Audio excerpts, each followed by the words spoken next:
Not realizing I was taken aback, my husband boldly declared, "Alice, let's sell your parents' house. It's a great deal. She helped us out, so we got this amazing offer. Overlook my affair, will you?" "No way I am selling it, you cheater. Enough with the disrespect. My name is Alice. I've been married to Tom for 5 years now. Our beloved son has just turned 4. Ours was what you might call a shotgun wedding, and we had our child soon after getting married. We've been trying our best to navigate parenting together. We hope to continue supporting each other and even wanted another child." I assumed my husband felt the same way. However, his enthusiasm for parenting suddenly cooled off around the time our son, Mike, turned 3. It probably started with Mike's terrible twos. As soon as adorable Mike began showing signs of independence, Tom checked out of parenting. Given his tendency to quickly lose interest, it's surprising he focused on parenting for 3 years. Around the same time, something shocking happened. My parents fell one after the other and passed away. It's ironic that they were so close yet had to go to heaven at the same time. To maintain the family home they left behind, I've been going back once a month. I have a brother, but he lives far away and works, so the house's upkeep has mainly fallen on me. Houses deteriorate quickly when uninhabited. So, I do things like air out the rooms and weed the garden. The family home is an hour's drive away. Tom used to accompany me at first, but his visits became less frequent, and now it's just Mike and me. Mike loves running around the spacious house and garden. I'm reluctant to let go of this house that holds so many memories. It's been 2 years since my parents passed away. Maybe it's time to let go of the house. These thoughts cross my mind. I came home a bit earlier than usual one day to find an unfamiliar car parked in our driveway. It was a cute, compact car. Inside, there were several large stuffed animals, like the ones you win at arcades. Why is this car here? I had a bad feeling. Holding sleeping Mike, I quietly opened the front door. Cute pumps were haphazardly left by the entrance. And along the hallway to the bedroom, clothes were scattered. Shirts, pants, dresses. I felt the blood drain from my face. I knew immediately whose clothes they were. They were my husband's. But the dress wasn't mine. Nor did I recognize the pumps. Someone else must be in the bedroom with my husband. Why, how, why? Part of me was panicking, but another part remained calm. This was an affair. I needed evidence. I started recording the situation with my phone. Should I confront them now by entering the bedroom? That's right, I thought about bursting in and confronting my husband and his affair partner. Just then, sleeping Mike murmured softly. His voice brought me back to reality. What if my husband lashed out in anger, or the affair partner caused a scene, putting my son in danger? I'd never considered my husband to be that kind of person, but suddenly I was worried. With a heavy heart, I decided against storming into the scene of the affair. I turned back, went to my car, and took a deep breath. I won't let him get away with this. Just before the time Mike and I were supposed to come home, the front door opened. Out came a flashy, gal-like woman and my husband. They were all smiles, waving goodbye to each other, even sharing a kiss at parting. I made sure to capture that moment with my camera. Mike was being looked after by my friend. My friend readily agreed to my abrupt request, please take care of Mike for 2 hours. I'll explain later, without asking any questions. I don't know what's going on, but you can talk to me about anything, she said. So reassuring. So grateful. Right after the affair partner left, I stood up. First, I'll confront my husband. The affair partner can wait. Feeling like I was about to have a fight, I opened the door to our house. I'm home. Wah, welcome back. That was quick. My husband was clearly flustered. Of course, he would be. The clothes he'd scattered were still lying all over the floor. The bedroom was probably still a mess. That woman, if you're going to cheat, at least clean up your mess before you leave. Who was that just now? Wah, what do you mean just now? His agitation fanned the flames of my anger. Unbelievable. I have proof. Don't play dumb. Admit to your affair, you scumbag. Kissing right at the front door, how does that make you feel? No way. My husband yelled, then fell silent, his mouth opening and closing wordlessly. Like fish in a pond. Who is she? What's the meaning of this? How long has this affair been going on? She was introduced by a senior, and we've been seeing each other since last Valentine's. Since last year. That's unexpectedly long. And last Valentine's, that's around the time he lost interest in parenting. Neglecting our beloved son for his affair partner? Unbelievable. My husband was flustered, looking around frantically. I have something to say. Don't expect that I'm going to listen to anything you say. Just wait a moment. With that, he ran to the living room and came back with a stack of papers from the dining area. Look at this. My husband aggressively pushed the papers towards me. Reluctantly, I glanced at them.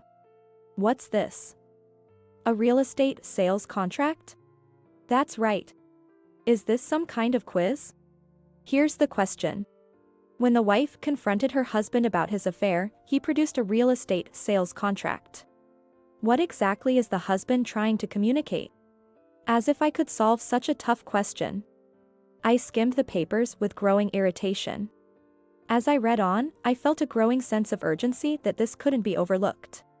Because the documents detailed the sale of my family home. Wait a minute. Why is my family home being sold? My husband's affair was a bolt from the blue, but selling the family home was utterly unexpected. Apparently, the correct answer to the earlier quiz is, the affair was for real estate purposes. The truth seems even more elusive now.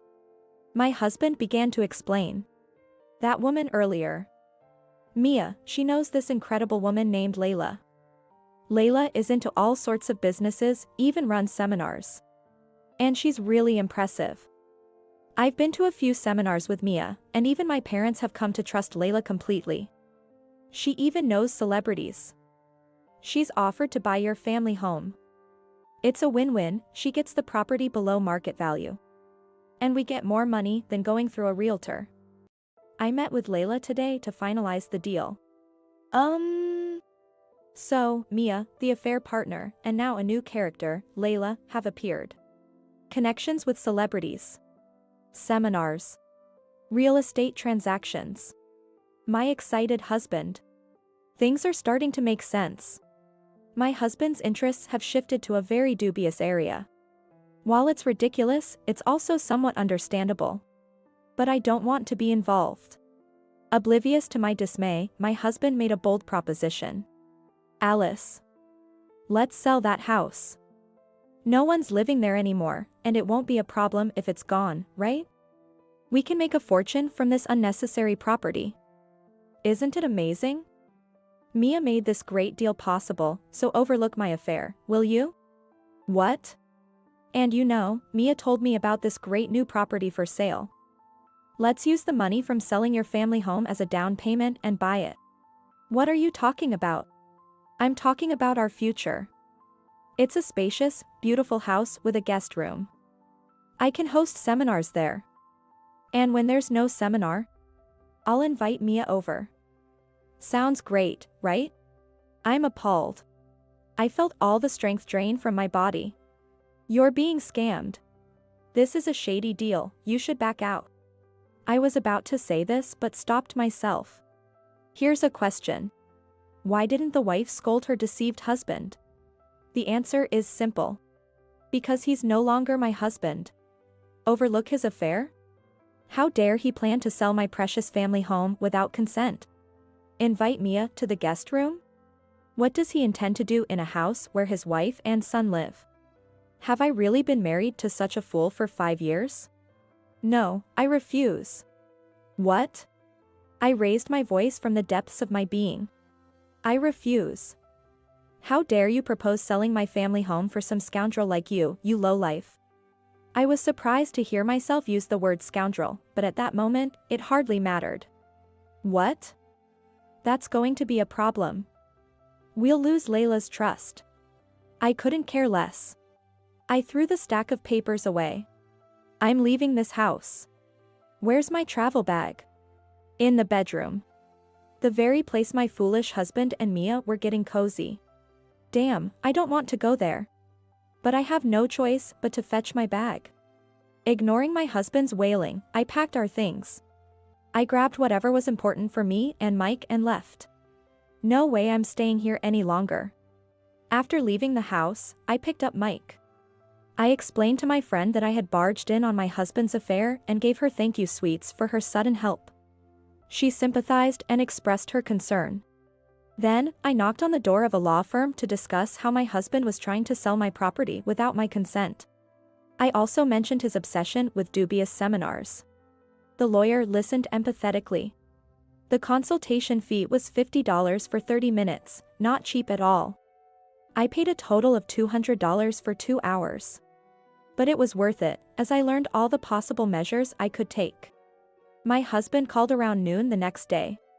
Let's talk, he said. It was his lunch break. My guess is that he spent the previous night crying to his parents, overslept in the morning, and finally decided to call during his lunch break. His tone suggested he thought I had cooled down by now. Right. I've cooled down all right. All my love for you has completely vanished. Yeah, I think we need to talk too. Right? You suddenly ran off, and I was worried. That irked me, but I held back. Arguing wouldn't get us anywhere. Maybe it's impossible for us to continue as a couple, don't you think? Exactly.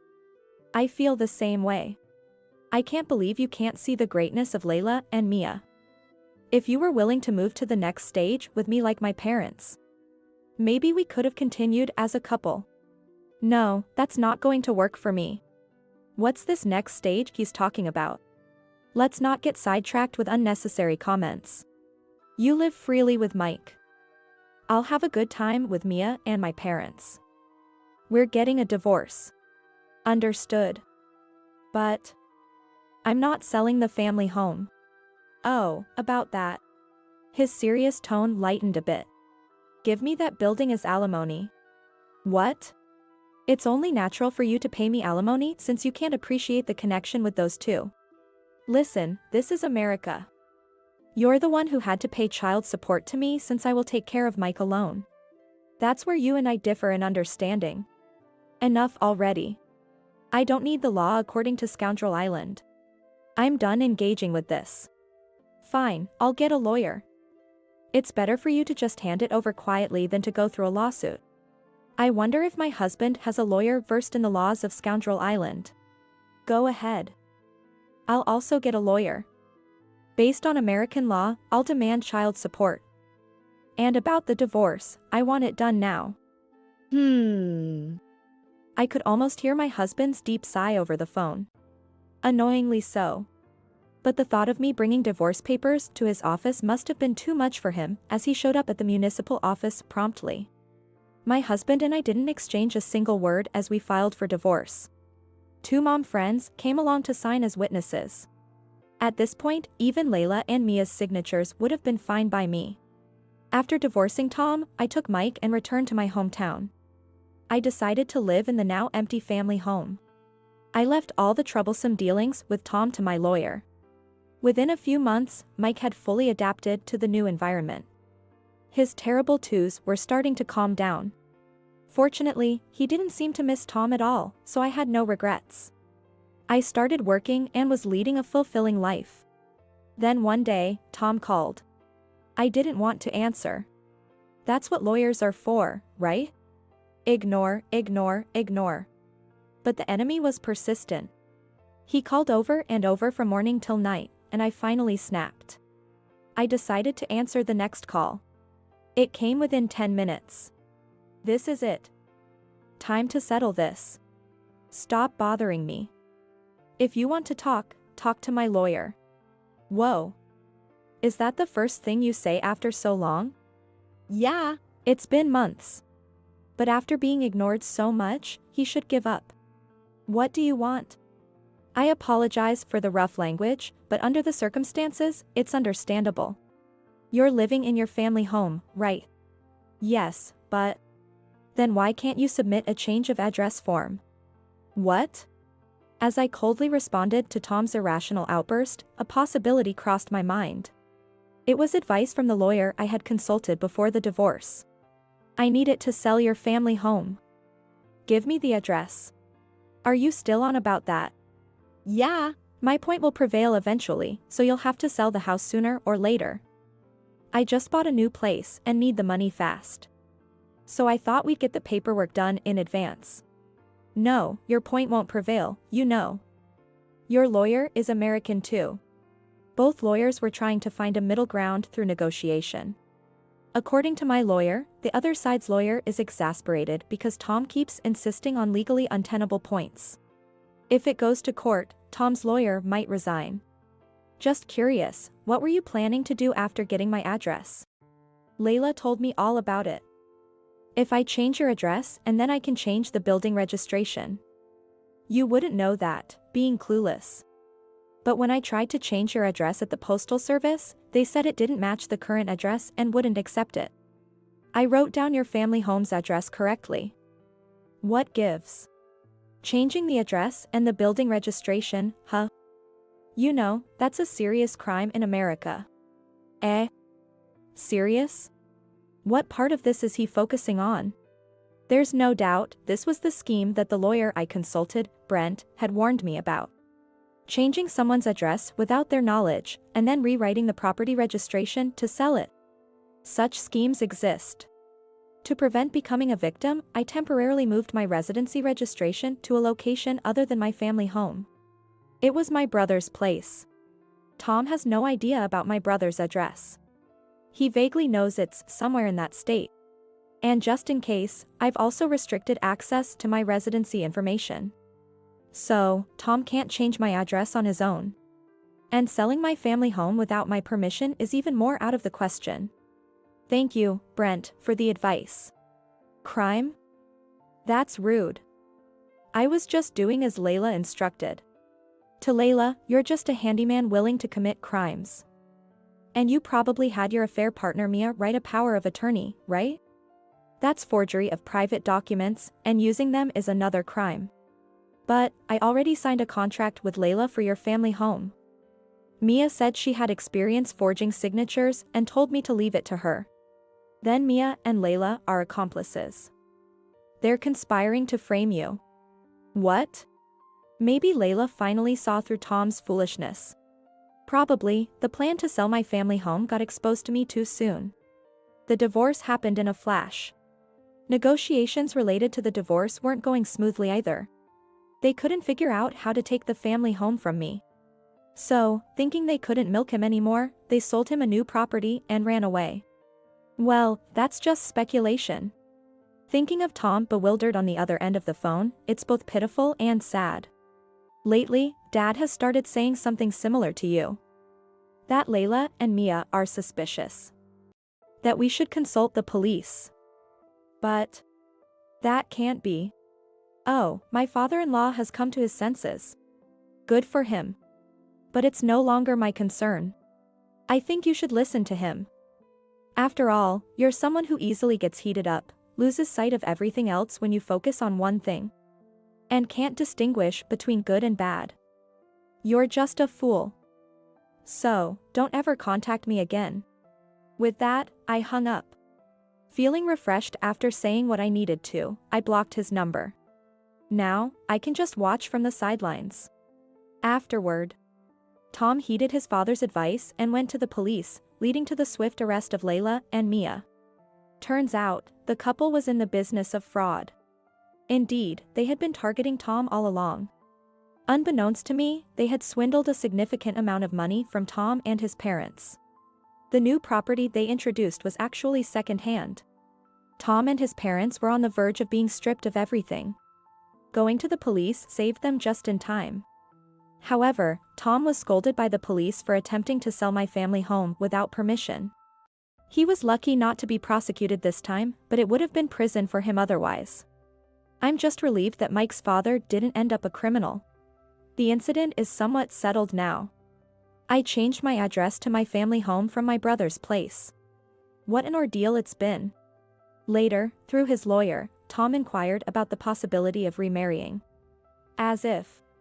I told him to focus on paying child support instead of entertaining such convenient fantasies. It was not Tom but his parents who showed understanding to my blunt reply. Reflecting on how they had been misled by the Layla and Mia couple, they paid child support on behalf of Tom. Right. Being swayed by your son's affair partner is just crazy. Normally, you'd get angry and say, "Don't you dare cheat, you foolish son." Tom is expected to diligently pay child support every month.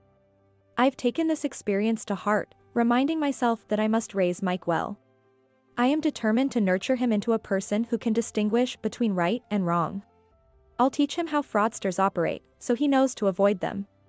But maybe it's too early for talks on fraud and money. Mike is happily running around in the spacious backyard of my family home. Mom. I caught a grasshopper. Wow, that's great. Let's release it later, okay?